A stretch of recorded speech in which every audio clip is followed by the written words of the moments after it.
सब्बे सत्ता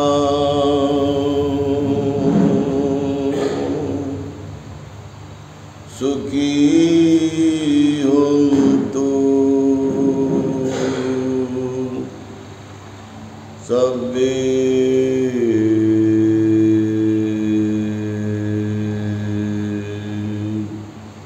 हुन्तु सुखिनो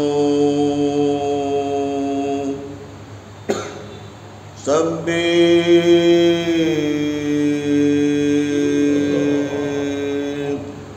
भद्राणि पश्यन्तु मा कञ्चित्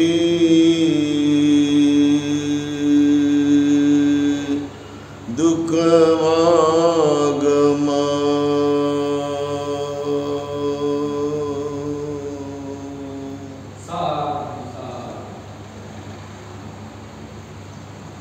सारे लोग सुखी व्हावे, सब्बे हुन्तु सुखिनो सब्बे भद्राणि पश्यन्तु।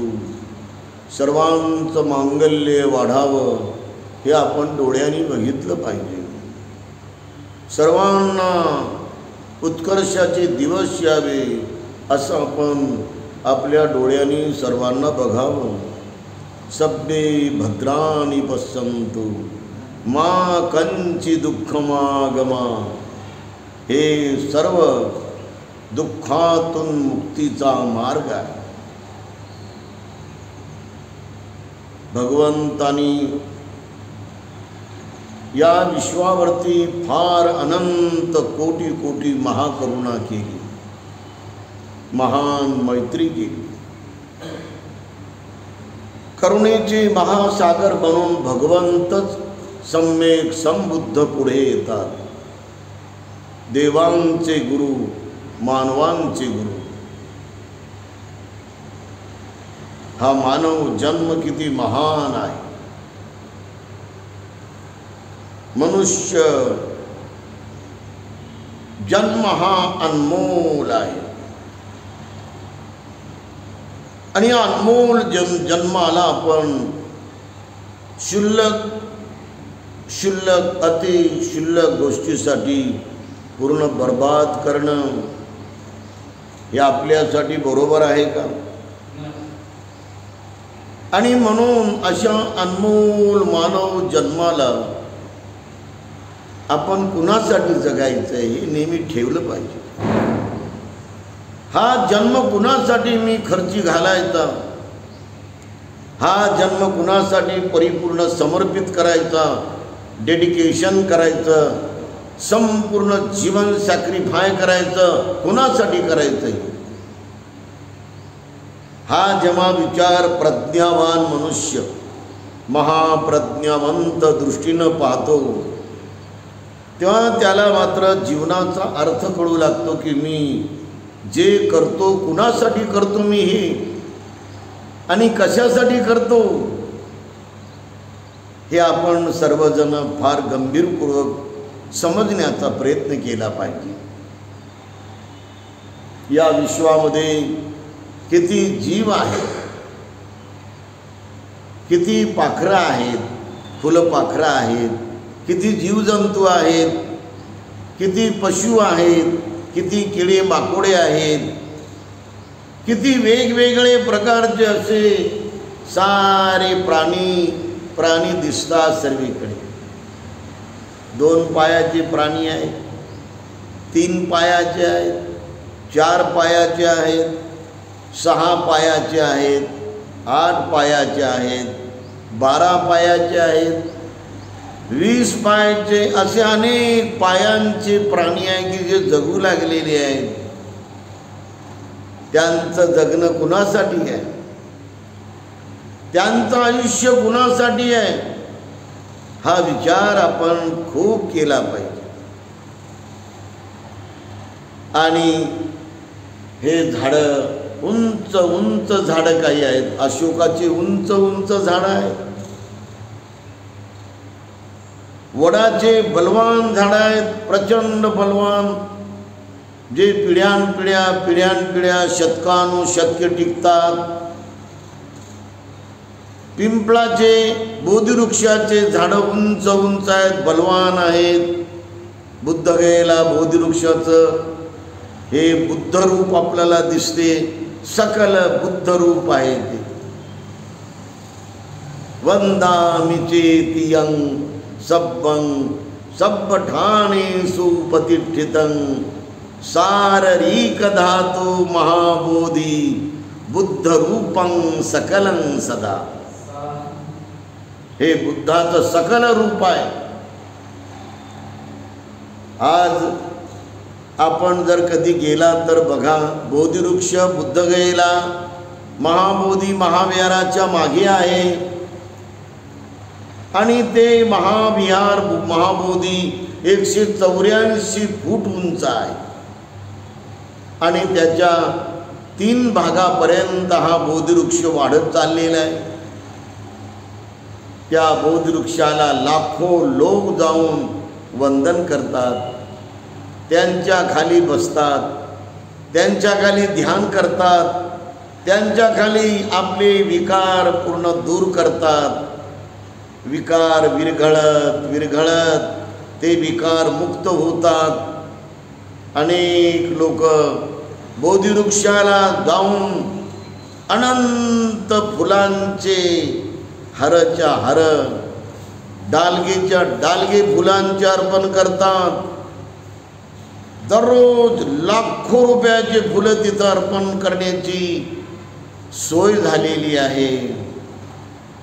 त्या बोधिवृक्षाचा किती मोठा सन्मान आहे, त्या बोधिवृक्षाचा किती मोठा गौरव आहे. बुद्धाचं रूप म्हणजे बोधिवृक्ष. आणि ते 7वी शाखा आहे आज. आणि शतकानुशतके बोधिवृक्ष सर्वांना प्रेरणा देत आहे, स्फूर्ती देत आहे. किंबहुना त्या बोधिवृक्षाखाली जर तुम्ही बसलात 1 दिवस 2 दिवस किंवा 10 दिवस दीक्षा घेऊन श्रामणेर प्रशिक्षण घेतलं, कमालीचा मानव जन्म बदलतो, कमालीचं मन बदलते, कमालीचा मनाचा स्वभाव बदलून जातो, सवय बदलून जातात. जुनं पुराण चित्त आपलं पूर्णच्या पूर्ण बदलून जाते. असंही हे बोधिवृक्षाचं रूप माणसाच्या मनात मूलभूत बदल करते. त्याचा पण उपयोग किती चांगला होत आहे. त्याही बोधिवृक्षाखाली बसून अनेक लोक तिथे संघटनेने जाऊन 10 दिवसाचं प्रशिक्षण घेतात. आपल्या उपाध्याय सिनियर मोस्ट अशा थेरोकडून किती मोठा लाभ होत आहे त्या लोकांना. त्या बोधिवृक्षाचा आज जगणं किती लोकांसाठी कल्याणाचं आहे. त्या बोधिवृक्षाचं आयुष्य किती अनमोल मानव जातीच्या मूलभूत परिवर्तनासाठी आहे. अनेक लोक तिथे नवी दृष्टी घेऊन जातात, नवी प्रज्ञा घेऊन जातात, नवा धम्मचक्षु घेऊन ते निघून जातात. नवा बुद्धाचा बुद्धचक्षु घेऊन ते वेगवेगळ्या कार्याकडे रवाना होतात. किती मोठा लाभ होत आहे त्याचा. त्याचं पण आयुष्य हे मानव जातीसाठी किती मोठं भल्याचं होत आहे, किती मोठं हित सुखाचं होत आहे.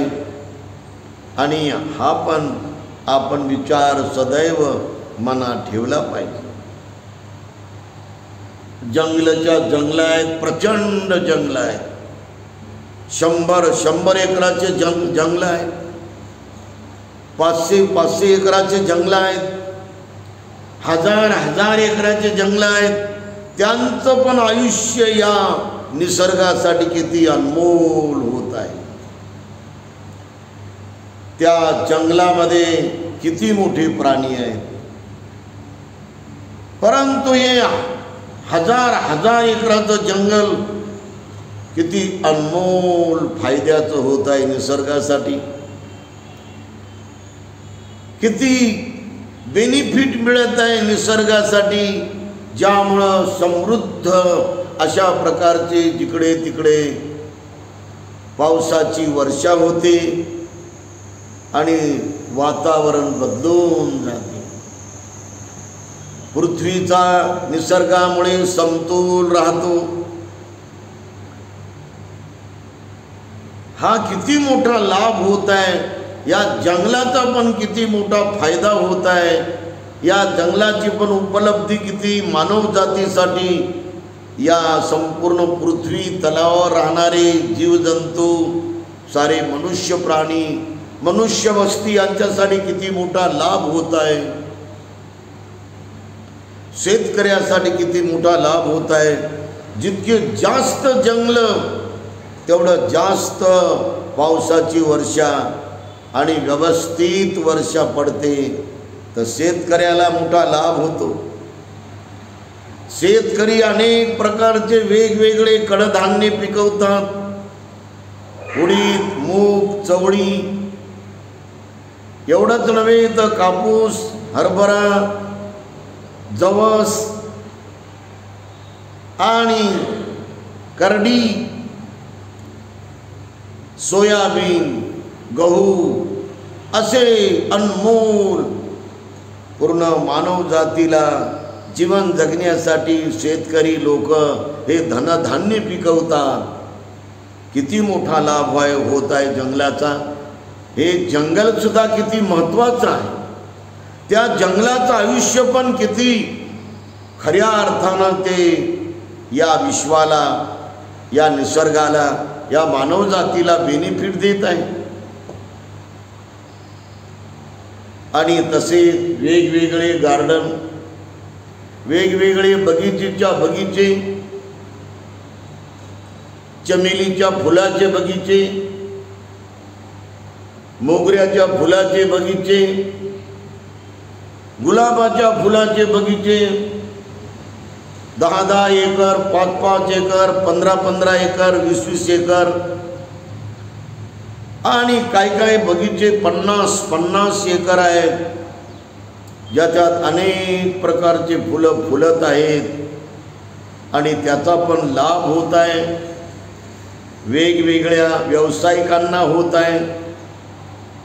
बगीचे पण किती बेनिफिट देत आहे मानव जातीला, व्यापाऱ्यांना, व्यावसायिकांना, फुलाचे दुकान थाटणाऱ्यांना, फुलाचे दुकान पूर्ण समृद्ध करणाऱ्यांना, त्यांना पण जीवन जगायला किती मोठा लाभ देत आहेत. त्या बगीच्याचं पण आयुष्य खऱ्या अर्थाने लोकांच्या हितासाठी, लोकांच्या सुखासाठी होत आहे.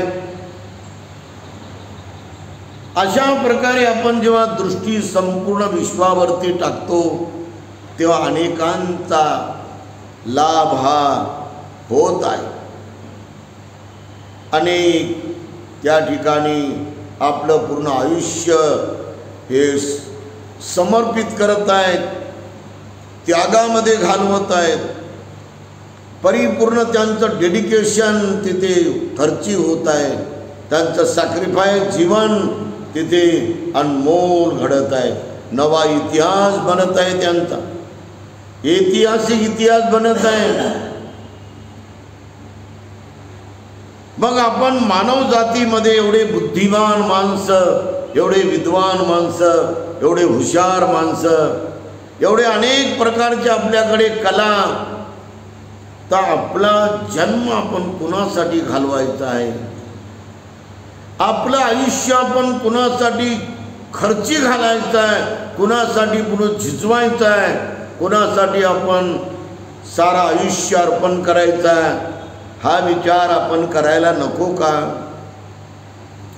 हा विचार जर करून जर आपण आपल्या जीवनामध्ये त्याच्यात जर झिजायला गेलो, त्याच्यात जर राबायला गेलो, त्याच्यात जर आपण परिपूर्ण आपलं आयुष्य खर्ची घातलं, तर याचा ऐतिहासिक आपल्याला लाभ होणार नाही का? आणि म्हणूनच एक बुद्धिमान मानव म्हणून, एक जागतिक कीर्तीचा मानव म्हणून, कारण सर्व विश्वामध्ये मानवच मानव आहे. मानवामध्ये कुठं भेद करता येत नाही. कोणताच भेद आपल्याला मानवामध्ये असा पूर्णपणे अलग अलग करून दाखवता येणार नाही. सारे मानव एक आहेत. सारी मानव जात एक आहे. मानव जातीमध्ये कोणताच भेद नाही, कोणती जात नाही, कोणता वर्ग नाही. हे निसर्गाचं सर्वात श्रेष्ठ सत्य आहे. हा निसर्गाचा सर्वात श्रेष्ठ सत्य धर्म आहे आणि यालाच मानव धर्म म्हणतात. म्हणून बुद्ध धम्म म्हणजे मानव धम्म आहे. परंतु जेव्हा दृष्टी तुम्ही टाकता निसर्गामध्ये तर तुम्हाला जाती दिसतात. बैलाच्या जाती आहेत, तुम्हाला पटकन ओळखतात की ही या जातीचा बैल आहे, हे खंगऱ्या जातीचा बैल आहे, हे पूर्णपणे इमानदार जातीचा बैल आहे, हे शेतीच्या जातीचा बैल आहे. अशी तुम्ही ताबडतोब त्या बैलाची जात स्पष्ट उल्लेख करता. तुम्ही गाईच्या जाती आहेत की ही गाय प्रचंड दूध देणारी गाय आहे, या गायीचा उपयोग फार मोठा आहे. ही गाय वासरं देते, ही गाय गोरे देते, ही गाय दूध देते आणि त्या दुधापासून प्रचंड अशा प्रकारचे वेगवेगळे पदार्थ तयार होतात.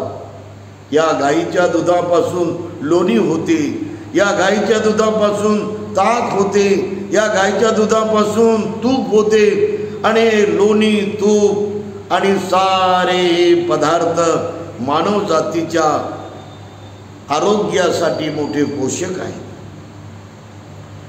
त्या पण गायीला आपण किती बेनिफिट देणारी गाय म्हणतो, किती उपयोगाची गाय म्हणतो आपण ती. पण त्या अशा लाखो गायी, लाखोनं मोठ्या मोठ्या ट्रकमध्ये भरून त्या कत्तलखान्याकडे नेतात आणि त्यांचे प्रवर्तक आहेत ब्राह्मण लोक, त्यांचे मुख्य सूत्रधार आहेत.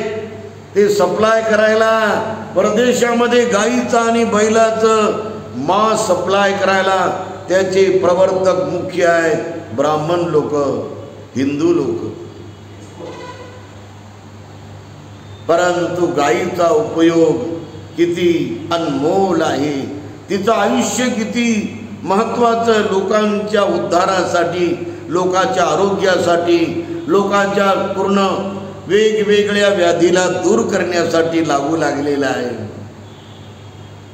परंतु गायीच्या जातीला आपण पटकन ओळखतो की ही या जातीची गाय, हे या जातीचं गोहरं, हे या जातीची कारवड, हे या जातीचं कुत्र, हे या जातीचा अस्वल, हे या जातीचा सिंह, हे या जातीचा पूर्णपणे हा चित्ता, हे या जातीचं लांडगं, हे या जातीचं पूर्णपणे हे कळप करू राहणारं हरण, हे हरणाचा मुख्य मालक, हे बाराशिंगी हरण, हे सस या जातीचं, हे उंदीर या जातीचा.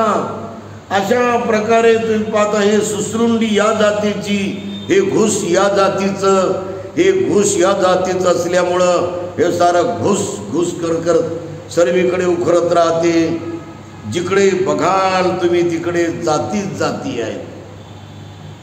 सागवानाची जात झाडामध्ये आहे, अशोकाची जात, अशोक झाडाची जात हे या पूर्ण वनस्पतीमध्ये आहे. संत्र्याच्या झाडाची जात, मोसंबीच्या झाडाची जात, एवढा चिक्कूच्या झाडाची जात, लिंबूच्या झाडाची जात, टेंभुर्णाच्या झाडाची जात, किती जाती आहेत झाडामध्ये, किती जाती आहेत. नाना प्रकारच्या जनावरांमध्ये किती जाती आहेत, फुलपाखरामध्ये किती जाती आहेत उडणाऱ्या पक्ष्यामध्ये. हे कावळ्याची जात, हे बदकाची जात, हे घारीची जात, किती जाती आहेत. उंच उंच भरारी घेणाऱ्या वेगवेगळ्या पक्ष्यामध्ये, फुलपाखरामध्ये किती जाती आहेत. अनेक रंगाचे फुलपाखरं उडत राहतात. परंतु तुम्हाला आपल्या भारताच्या किती समाजातले लोक एका ठिकाणी केले आपण 50,000, तर त्याच्यात तुम्हाला असं म्हणता येणार नाही की ही या जातीचा माणूस आहे, ही या जातीचा समाज आहे, असं म्हणता येणार नाही. कारण सर्वांचं रक्त, सर्वांचे डोळे, सर्वांचं नाक, सर्वांचे दात, सर्वांची जीभ, सर्वांची छाती, सर्वांच्या छातीचा आणि पाठीचा कणा, मनका, सर्वांचं डोकं, सर्वांचं डोक्यातला मेंदू, सर्वांची खोपडी, सर्वांचे कान, सर्व मानव इंद्रिय समसमान तुम्हाला दिसतात. हे किती मोठं सत्य भगवान बुद्धांनी आपल्या धम्मामध्ये मांडलेलं आहे. आणि म्हणून भगवान बुद्धाचा धम्म जातीविरहित समाज निर्माण करणारा एकमेव जीवन मार्ग आहे. सर्वात श्रेष्ठ मानवतावादी दृष्टीचा हा महान सद्धम्म आहे. आपण मानव जातीसाठी काय करावं, कुणासाठी झिजावं आणि का झिजावं हा विचार बुद्धिमान लोक करतात, प्रज्ञावंत करतात. महाप्रज्ञावंत लोक हे समजावून सांगतात. या विश्वामध्ये महाप्रज्ञावंत कोण आहे? अमर्याद महाप्रज्ञावंत या विश्वामध्ये तुम्हाला कोणी दिसतो का? आपण याच्यावर गंभीर विचार केला पाहिजे की मानव जातीसाठी आपण जे जीवन व्यतीत करत असतो, समाजामध्ये व्यतीत करत असतो, तर आपण पूर्ण बुद्धकालीन जे नायक झालेले आहेत, जे श्रावक उपासक झालेले आहेत, जे श्राविका उपासिका झालेली आहेत, जे श्रावक भिक्खू झालेले आहेत, जे श्राविका भिक्खुनी झालेले आहेत, त्यांच्या व्यक्तिमत्वाकडे पाहिलं पाहिजे, त्यांच्या प्रतिमाकडे पाहिलं पाहिजे, त्यांच्या प्रतिभाकडे पाहिलं पाहिजे. ते किती प्रतिभावंत होते. त्यांचं आयुष्य कुणासाठी झिजलेलं आहे, ते कुणासाठी राबलेले आहेत, त्यांनी आपलं हे मानव जन्म कुणासाठी समर्पित केला, झिजून झिजून तिथं ते पूर्ण संपलेले आहेत. त्यांचं ऐतिहासिक जीवन आज आपल्या समोर आहे. आणि म्हणून केवळ मानव जातीसाठी जर आपल्याला झिजायचं असेल तर 3 ठिकाणी आपण आपलं जीवन परिपूर्ण झिजवलं पाहिजे, परिपूर्ण राबवलं पाहिजे, परिपूर्ण त्याच्यासाठीच मेलं पाहिजे.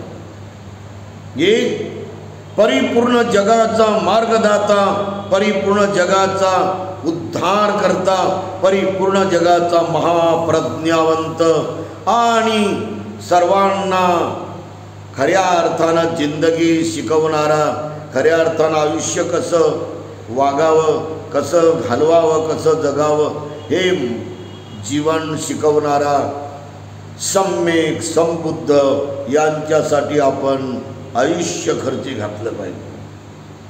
यांच्यासाठीच आपण मेलं पाहिजे, यांच्यासाठीच आपण पावलो-पावली चाललं पाहिजे. जर बुद्धाला आपण क्षणभर जरी सोडलं, एक क्षण, तरी आपण जगूच शकत नाही. एवढं बुद्ध हे मानव जन्मात अनमोल आहे.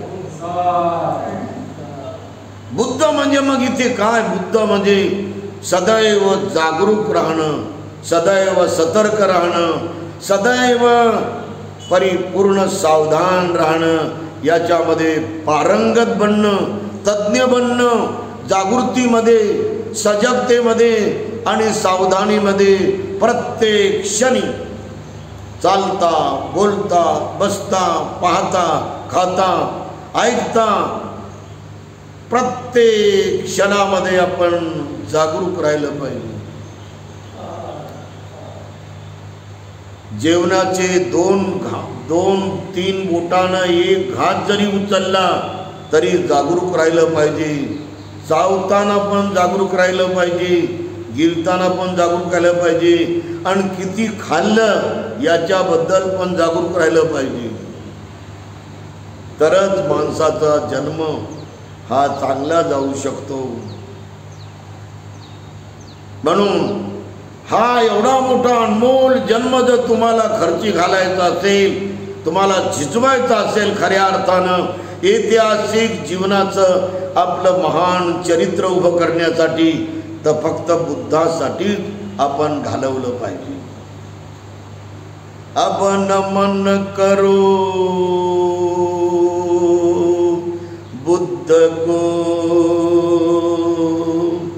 बुद्ध करे कल्याण, बुद्ध सदा रक्षा करे, बुद्ध बड़ा बलवान, बुद्ध बड़ा बलवान, बुद्ध बड़ा बलवान.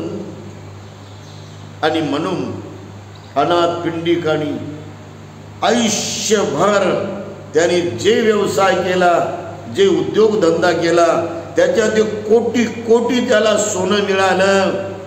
ते सोनं त्यांनी बुद्धासाठी पूर्ण लावलं. 13 एकरावर त्यांनी सोन्याचे रुपये अंथरून 13 एकर 14 गुंठे जमीन त्यांनी जेत कुमार राजाला, हे सोनं घेऊन जा तुम्ही आणि जमीन मला द्या. आयुष्यामध्ये त्यांनी सारं बुद्धाला अर्पण केलं.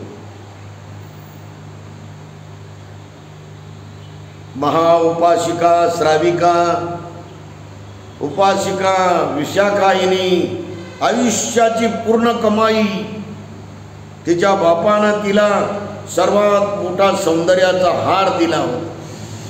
तिचं सौंदर्य खुलण्यासाठी 9 कोटी रुपयाचा त्या काळामध्ये 2570 वर्षापूर्वी 9 कोटी, आज त्याचे किती कोटी होती.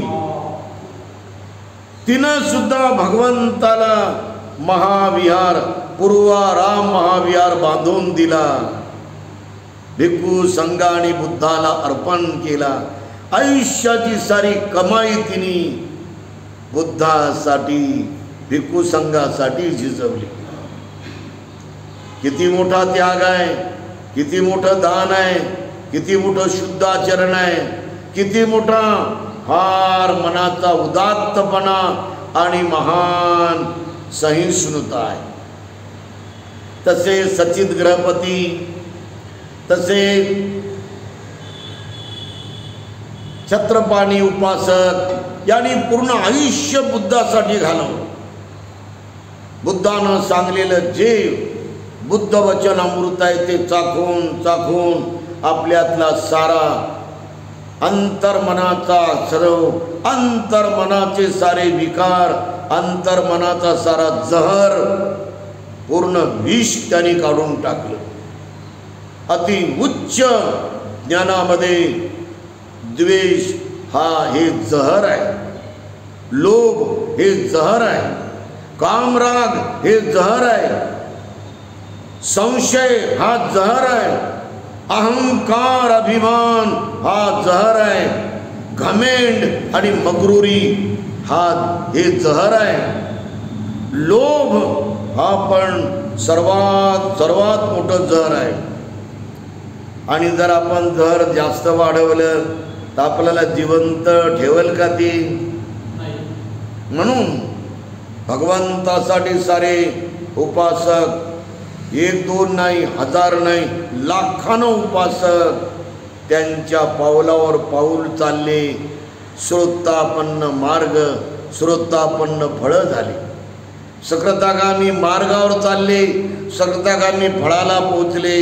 अनागामी मार्गानं चालले, अनागामी फळाला पोचले.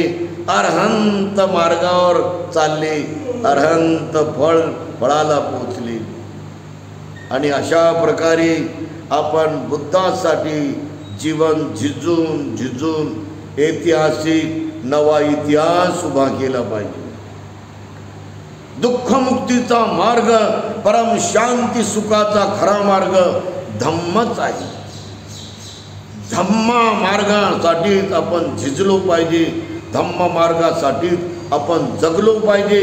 धम्म मार्गासाठी आपण झिजून झिजून ऐतिहासिक आपलं कार्य आणि ऐतिहासिक जीवन आपण उभं केलं पाहिजे. म्हणून म्हटलेलं आहे, नमन करो अब धम्म को, धम्म करे कल्याण, धम्म सदा रक्षा करे, धम्म धम्म करा रक्षा करे, धम्म बड़ा बलवान, धम्म बड़ा बलवान. धम्मासाठी झिजावं, धम्मासाठी आयुष्य घालवावं, धम्मासाठी झिजून ऐतिहासिक आपलं कार्य आणि ऐतिहासिक जिंदगी आपली उभी करावी. हे सर्वात मोठं सुगतीचं आहे. आणि सर्वांनी मिळून मिसळून, सर्व सज्जन श्रद्धावंत, सर्व चाणाक्ष शिकलेल्या सवरलेल्या अनाडी सर्व मायमावल्यांनी बांधवांनी मिळून मिसळून, सर्व भिक्खूंनी सर्व भिक्खुनींनी मिळून मिसळून एकीनं वागणं, एकीनं जगणं आणि असा आपला संघ महान करणं, संघ ऐतिहासिक करणं, त्याच्यासाठी आपलं जीवन झिजवणं, त्याच्यासाठी जगणं, त्याच्यासाठी मरणं, हेच खरं कल्याणाचं आहे, खरं मंगलाचं आहे, खरं सुखाचं आहे, खरं सुगतीचं आहे. म्हणून म्हटलेलं आहे, नमन करो अब संग को, संग करे कल्याण, संग सदा रक्षा करे, संग बड़ा बलवान, संग बड़ा बलवान. बुद्धासाठी, धम्मासाठी, संघासाठी सारे विद्वान लोक खपले, सारे ज्ञानी लोक परिपूर्ण झिजले, सारे राजे लोक बुद्धासाठी, धम्मासाठी, संघासाठी पूर्ण आयुष्य त्यांनी बुद्धासाठी खर्ची घातलं. त्यांच्यासाठीच ते जगले, त्याच्यासाठीच ते मेले. सर्वांचं मंगल हो, सर्वांचं मंगल हो, सर्वांचं मंगल हो. आशीर्वाद. सबे सत्ता सुखी होंतु, वनवड्डको बलवड्डको, सिरिवड्डको सुखवड्डको, धनवड्डको बलवड्डको, ज्ञानवड्डको पय्यावड्डको, ते संसचेन शिलेन कान्तिमेत बलेन च, ते विद्वां अनुरक्षन्तु आरोग्येन सुखेन च ते.